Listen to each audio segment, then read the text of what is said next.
Turquia de hoje é uma fascinante mistura de grandes e agitadas cidades e áreas agrícolas férteis e ricas, onde as uvas crescem sob o céu azul. Seu povo é trabalhador e receptivo aos estrangeiros.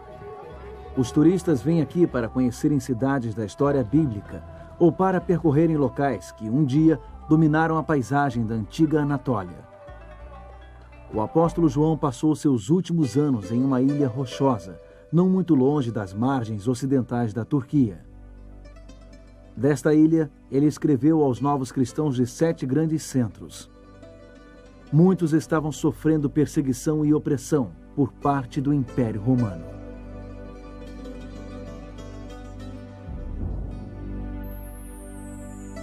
Hoje visitaremos a antiga Esmirna e conheceremos mais uma das cartas de uma ilha solitária.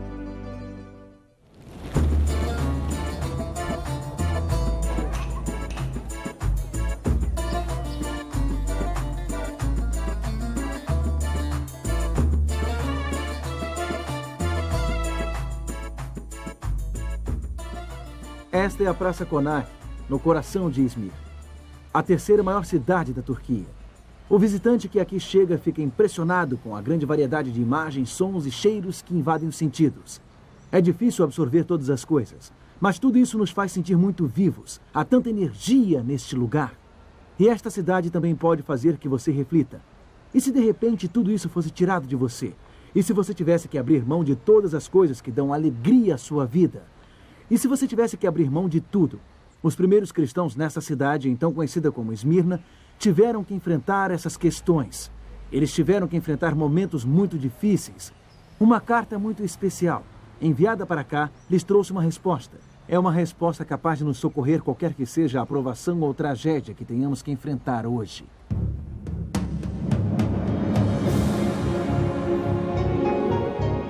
Ele permaneceu através dos tempos. O livro de Deus, a Bíblia, indispensável em nosso mundo complexo. Está escrito, transmitindo esperança ao redor do mundo. Apresentado por Mark Finley. Hoje, olhe para o horizonte. Ao navegar nas águas cintilantes do Mar Egeu, eu fiquei pensando no apóstolo Paulo. Ele percorreu estas mesmas águas em suas viagens missionárias à Ásia Menor.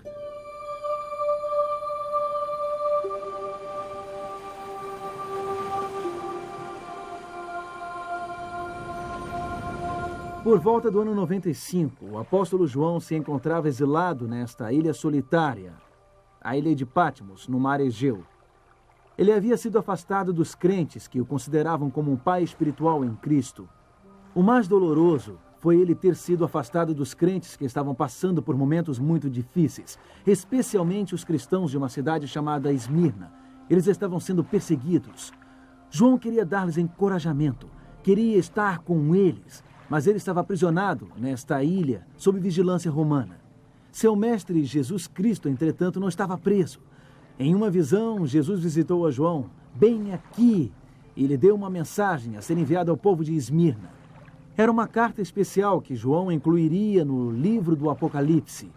Era uma prescrição do grande médico para um problema específico. Jesus tinha uma palavra de cura para dar aos que estavam enfrentando momentos difíceis. É uma palavra que nós também precisamos ouvir hoje.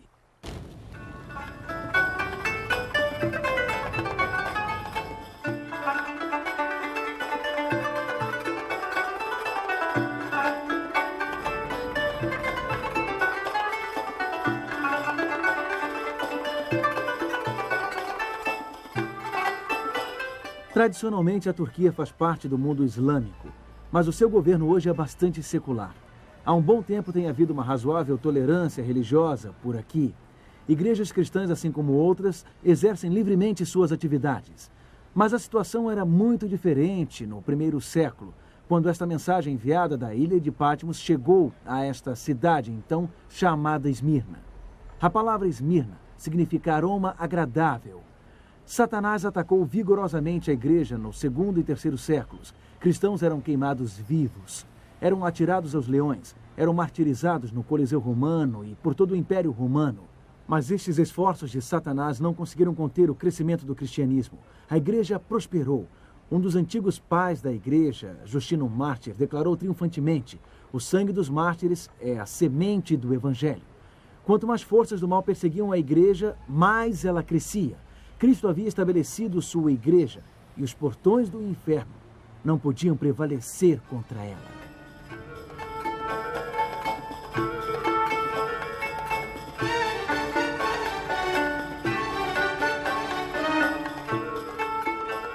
Este lugar é conhecido como Ágora, o mercado público municipal.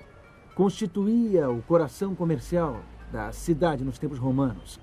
Por toda parte viam-se as cores, as atividades e a energia que vemos na moderna Praça Konak. Na antiga Esmirna, o mercado era o centro da vida. As pessoas vinham aqui para discutir política e temas religiosos. Vamos entrar e conhecer melhor este lugar.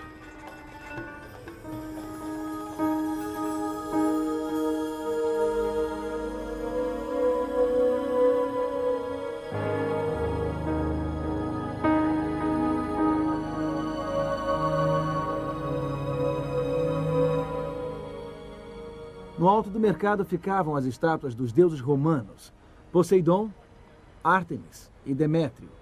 Essas figuras possuíam um papel fundamental na cultura pagã que dominava os cidadãos de Esmirna. Esmirna era parte integrante do Império Romano, e o Império Romano exigia fidelidade total ao seu imperador. Domiciano, um dos mais autoritários imperadores romanos, governou o vasto império de 81 a 96 d.C. Ele é retratado em pedra como uma figura colossal e majestosa. Ele um dia dominou tudo ao seu redor. Com grande opressão, ele um dia dominou os cidadãos de Esmirna. Domiciano foi um dos imperadores que perseguiram os cristãos. Ele tentou aterrorizar os crentes a fim de subjugá-los. Os seguidores de Cristo não participavam dos ritos de adoração ao imperador, algo exigido dos cidadãos naquela época. Então eles foram acusados de serem desleais, de ameaçarem a lei e a ordem romanas. Domiciano constituía uma grande ameaça para os crentes da cidade de Esmirna, mas eles enfrentaram outros desafios também. Alguns grupos judeus na cidade se voltaram contra eles com um zelo fanático.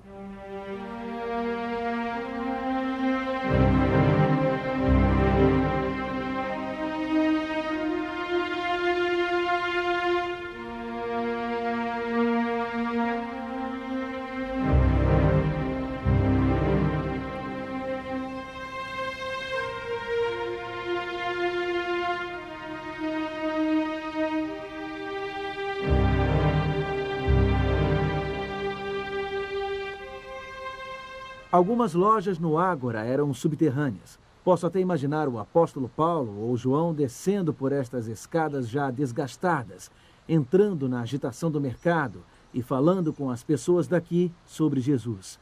Eles devem ter se sentado bem ali, perto daquela fonte de água fresca, a fim de beber um pouco de água e descansar. A mensagem escrita aos membros da igreja de Esmirna começa assim. É uma mensagem de Jesus, o grande médico dos médicos. Em Apocalipse 2, verso 9, diz assim: conheço a tua tribulação, a tua pobreza, mas tu és rico, e a blasfêmia dos que a si mesmos se declaram judeus e não são, sendo antes sinagoga de Satanás. Jesus lhes diz: sei que vocês estão enfrentando tribulações, momentos difíceis. Estou a par das blasfêmias, das coisas terríveis que esses fanáticos religiosos estão dizendo a vocês. Eu sei que eles se tornaram a sinagoga de Satanás. Sei que vocês estão em perigo. Então a mensagem de Jesus, enviada através de João, continua com estas palavras em Apocalipse 2, verso 10. Não temas as coisas que tens de sofrer. Não temer? Parece um bom conselho. Mas como não temer em tais circunstâncias? Como não temer quando sabemos que temos tempos ruins por vir, quando sabemos que vamos sofrer? Jesus, o grande médico, havia indicado que esses crentes necessitavam, cercados por uma cultura pagã, cercados por um ambiente hostil, com deuses romanos e com o imperador a persegui-los, eles necessitavam muita firmeza a fim de não abandonarem a sua fé.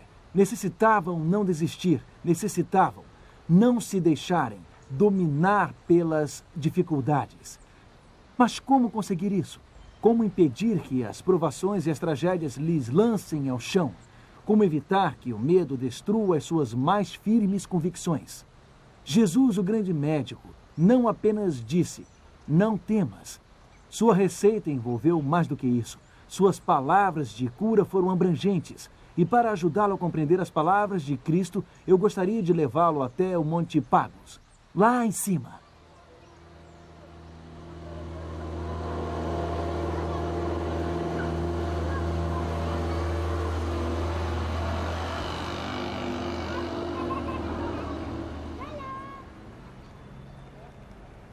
Puxa, mas que vista! Deu trabalho para chegarmos até aqui, viajando com este ônibus, desviando de carros e das pessoas que estavam na rua. Olhem estas muralhas. Esta imponente construção chamada Cadif Cali significa fortaleza veludada. Ela foi originalmente construída pelos gregos, mais tarde foi conquistada e usada pelos romanos. A fortaleza original foi construída por Alexandre o Grande, como meio de proteger este importante local com seu grande porto. Ela foi reconstruída e ampliada por uma série de conquistadores. Hoje podemos ver sólidos blocos de pedra dos tempos de Alexandre, cisternas bizantinas e pilastras otomanas. Parece um castelo medieval das nossas fantasias de infância.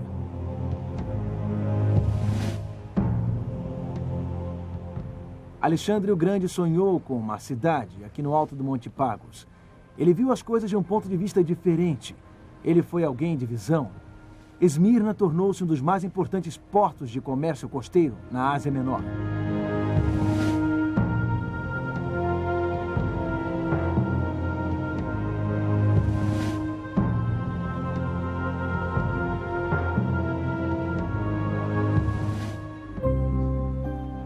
Aqui de cima podemos ver como esta cidade, antes chamada de Esmirna, está cercada por um cenário tão belo. Podemos ver como se encontra ao lado da imensidão do mar. Não ficamos encurralados pelas ruas estreitas do comércio. Não ficamos presos no trânsito. Olhando daqui, aqueles deuses romanos lá embaixo não impressionam tanto. Até mesmo a colossal estátua de Domiciano parece bem menos imponente. Aqui em cima temos uma visão mais ampla. Aqui de cima podemos ver o horizonte. Aqui de cima obtemos uma perspectiva diferente. Bom, vamos ver o resto da receita de Jesus em sua mensagem para a igreja de Esmirna. De acordo com o seu conselho, é possível não temermos quando as coisas ficam difíceis. Eu creio que o seu conselho tem algo a ver com o que vivenciamos no alto desta montanha. É uma questão de perspectiva. Leiamos Apocalipse, capítulo 2 e versículo 10 de novo. Não temas as coisas que tens de sofrer. Eis que o diabo está para lançar em prisão alguns dentre vós, para ser dispostos à prova, e tereis tribulação de 10 dias. Sê fiel até a morte, e dar-te-ei a coroa da vida.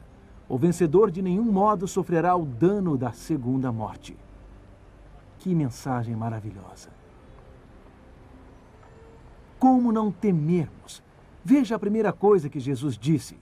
O diabo está para lançar em prisão alguns dentre vós. Bom, aparentemente eram os oficiais do imperador Domiciano que queriam lançá-los na prisão. Eram alguns fanáticos religiosos que queriam silenciar os crentes em Esmirna. Mas Jesus pediu a estas pessoas para olharem além das circunstâncias. Existe uma outra batalha em andamento. Existe um conflito cósmico entre Deus e Satanás. E o que Jesus está dizendo a seu povo aqui é que eles fazem parte do grande drama. Suas tribulações não eram um simples acaso. Não era uma simples questão de estarem no lugar errado, na hora errada.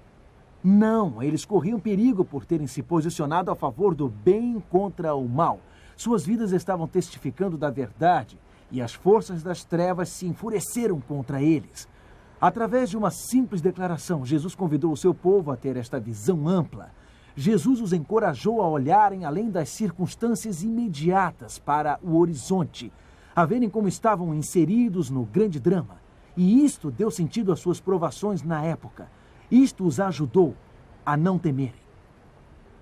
Veja o que Jesus diz a seguir em sua mensagem. Ele disse, para ser dispostos à prova e tereis tribulação de 10 dias.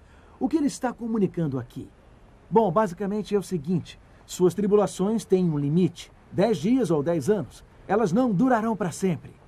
Sabe, quando estamos passando por momentos difíceis, é muito fácil achar que aquilo vai durar por muito tempo. Nós não enxergamos a solução, apenas sentimos a dor, a perda, a frustração. Não enxergamos a saída. Então, o que Jesus está nos dizendo aqui é o seguinte: lembre-se, os momentos difíceis não durarão para sempre. Deus continua soberano. Deus impõe limites. Podemos estar no calor da batalha, mas sabemos quem vai vencer a guerra. Portanto, esqueça a dor do presente. Olhe para o horizonte.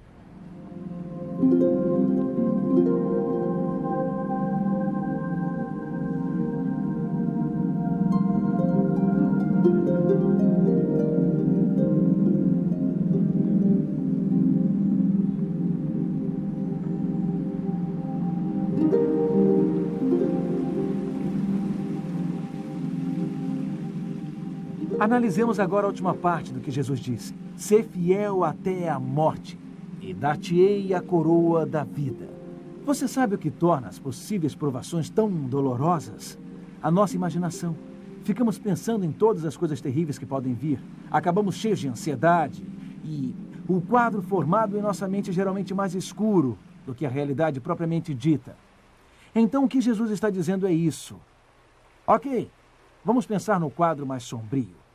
Qual é a pior coisa que poderia acontecer? Você poderia morrer? Isto seria a pior coisa. Digamos que você morra em minha causa. Bom, se acontecer isso, qual será o resultado? Eu lhe darei a coroa da vida. Você receberá a vida eterna na minha segunda vinda. É isso que vai acontecer. Os crentes de Esmirna estavam passando por uma provação.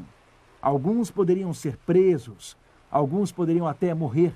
Mas eles ainda podiam olhar para além daquela terrível circunstância. Eles ainda podiam ver outro horizonte, até mesmo além da morte. Jesus lhes garantiu: o vencedor de nenhum modo sofrerá dano da segunda morte. Você não experimentará a segunda morte, a morte eterna, a eterna separação de Deus. Esta é a única coisa que você precisa temer.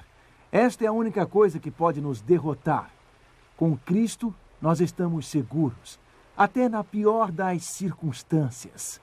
Mesmo que tenhamos que abrir mão da vida, nós não seremos atingidos pela segunda morte.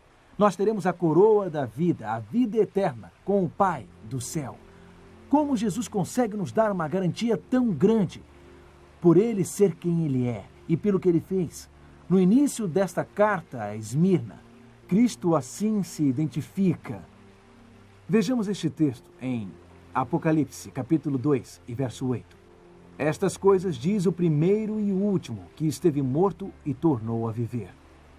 Jesus venceu o reino da morte. Ele venceu a morte como o primeiro e o último. Ele segura firmemente em suas mãos a coroa da vida. E ninguém pode tirá-la dele. Esta é a palavra de cura que chegou aos perseguidos crentes desta cidade há muito tempo. É uma palavra que nos ajuda a atravessar qualquer dificuldade, qualquer tragédia que nos sobrevenha.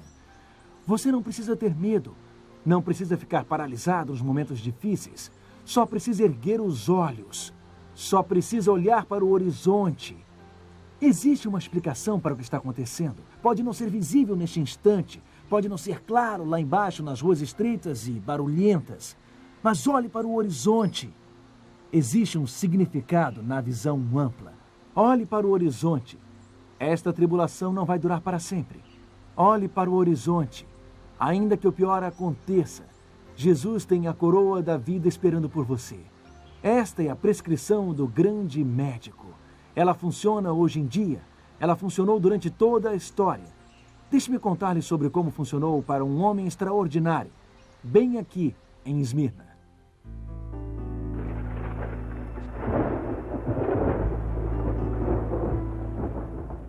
Hoje eu agradeço-lhes por permitirem que eu compartilhe do cálice de Cristo e dos mártires, cujos corpos e almas ressurgirão na eternidade do Espírito.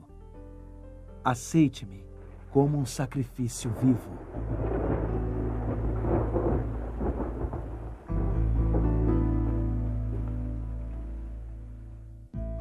Seu nome era Policarpo.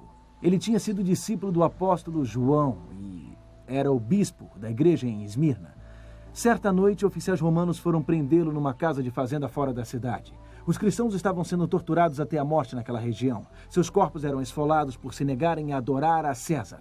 Mas Policarpo recebeu esses oficiais com uma alegria tão serena que os chocou. Ele os convidou a entrarem e se alimentarem. Depois ele pediu que lhe concedessem 1 hora para orar calmamente. Após a oração, eles levaram Policarpo para o estádio, no centro da cidade.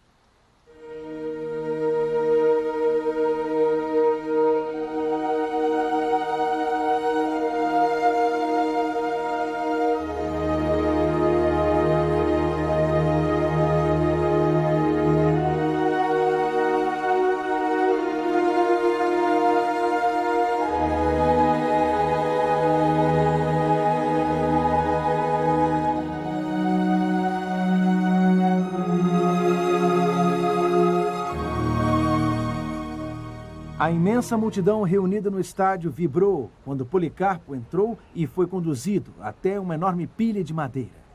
O procônsul encarregado deu a Policarpo uma última chance de renunciar a Cristo. Ele disse: "Amaldiçoe e serás livre. Injurie a Cristo." Policarpo virou-se para ele e respondeu calmamente: "Há 86 anos eu sirvo a Cristo, e ele nunca me fez mal nenhum. Como posso agora blasfemar o rei que me salvou?" Então o procônsul ameaçou furiosamente: "Tenho feras selvagens preparadas." Policarpo respondeu: "Pode chamá-las. Não tenho razão para trocar o melhor pelo pior." Durante sua aprovação, as testemunhas ficaram impressionadas com a confiança e mesmo a alegria estampados no rosto deste líder cristão. Segundo relatos, sua face brilhava com uma graça. Ele não via apenas pagãos sanguinários no estádio. Ele não via apenas a madeira prestes a ser incendiada. Ele olhava além, para o horizonte. As palavras transmitidas por seu mestre João lhe deram coragem. Elas o fortaleceram naquele terrível e glorioso dia em Esmirna. Jesus disse: "Eu lhe darei a coroa da vida.